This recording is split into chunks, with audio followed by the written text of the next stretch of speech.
CPAP అంటే ఏంటి? అది ఎవరికి అవసరమవుతుంది? సిప్యాప్ అంటే కంటిన్యూస్ పాజిటివ్ ఎయిర్వే ప్రెషర్. ఇప్పుడు మనం ఇప్పటిదాకా చెప్పుకున్నాం, ఈ గొంతులో ఈ మజిల్స్ రిలాక్స్ అయిపోవటం వల్ల థ్రోట్ మజిల్స్ అది కొలాప్స్ అయిపోతుంది.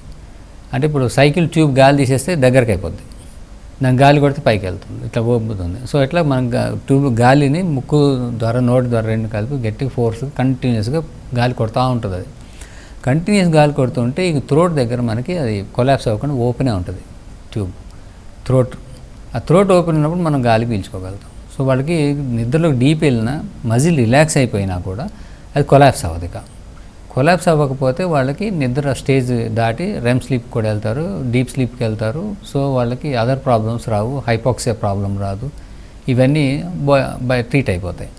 సో దాన్ని కంటిన్యూస్గా పాజిటివ్ ఎయిర్ ప్రెషర్ అంటే ప్రెషర్ కంటిన్యూస్గా ఇస్తూ వాళ్ళని పేటెంట్ అందుకు ఓపెన్గా ఉంచడానికి మిషన్ని సిప్యాప్ మిషన్ అంటారు. సో దీనికి ఫస్ట్ కనుక్కున్న ది బెస్ట్ మెథడ్ ఏంటంటే సిప్యాప్ వాడటం. ఈ సిప్యాప్లో కూడా రకరకాలు ఉన్నాయి. అంటే సిప్యాప్ అంటే ఏంటంటే ఎంత ప్రెషర్ ఇవ్వాలని మనం మాన్యువల్గా సెట్ చేసుకుంటే అది మాన్యువల్ సిప్యాప్ అంటారు. దానికి నెక్స్ట్ ఇంకో స్టెప్ ఏంటంటే ఆటో సిప్యాప్ అని తీసుకుంటాం. ఆటో అంటే అసలు మనిషికి ఎంత కావాలి అదే ఇచ్చేస్తుంటుంది, బరువుని బట్టి మారుతుంటుంది ప్రెషర్. బాగా బరువు ఎక్కువ ఉండి రిలాక్సేషన్ బాగా ఎక్కువ ఉంటే వాళ్ళకి ఎక్కువ ప్రెషర్ కావాలి. సో వాళ్ళకి అదే చెక్ చేసి ఇచ్చేస్తుంటుంది, దాన్ని ఆటో సిప్యాప్ అంటారు. అది కూడా ఫెయిల్ అయితే నెక్స్ట్ బైప్యాప్ అని ఇస్తారు, bi level positive airway pressure. So ఈ bi level positive air pressure అంటే పీల్చేటప్పుడు ఒక ప్రెషరు, వదిలేటప్పుడు ఒక ప్రెషర్ అది మెయింటైన్ చేస్తూ ఉంటుంది. సో ఇన్స్పిరేషన్ అప్పుడు, ఎక్స్పిరేషన్ అప్పుడు. సో దాన్ని కొంచెం ఎక్కువ స్టేజ్ అయినప్పుడు దాన్ని టైట్రేట్ చేసి డాక్టర్ ఇస్తారు, డిసైడ్ చేస్తారు. ఇంకా దానికన్నా కూడా ఇంకా అయితే అది టైమింగ్, రెస్పిరేటరీ టైమింగ్ చూసి ఇస్తుంది. ఇంటెలిజెంట్ అంట.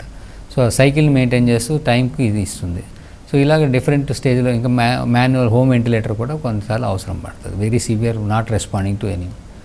సో దీనికి ఏ లెవెల్కి కావాలి, most of the 99.99% of the పేషెంట్లకి ఆటో సిప్యాప్ సెట్ అయిపోతుంది.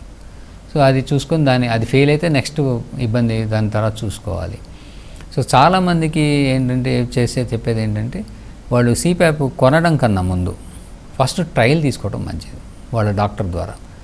తీసుకుంటే అది సెట్ అయిందా లేదా పనిచేయదు. ఎందుకంటే మెషిన్ ముందు కొనడం దాని తర్వాత అది సూట్ అవ్వలేదని దాన్ని రిటర్న్ ఇవ్వడం కుదరదు. ఇది మనం ఫోన్ కొన్నాక వెంటనే వెళ్ళి నాకు వద్దంటే వాళ్ళు ఎవరు వెనక్కి ఎలక్ట్రానిక్స్ తీసుకోరు వెనక్కి. సో రిటర్న్ తీసుకోరు కాబట్టి ముందు ప్రాపర్గా ట్రయల్ వేసుకొని చెక్ చేసుకొని ల్యాబ్లో టైట్రేషన్ చేయించుకొని అప్పుడు కొనుక్కొని వాడటం అనేది మంచిది. ముందే కొనేస్తే అది వేస్ట్ అయ్యే ఛాన్స్ ఉంటుంది.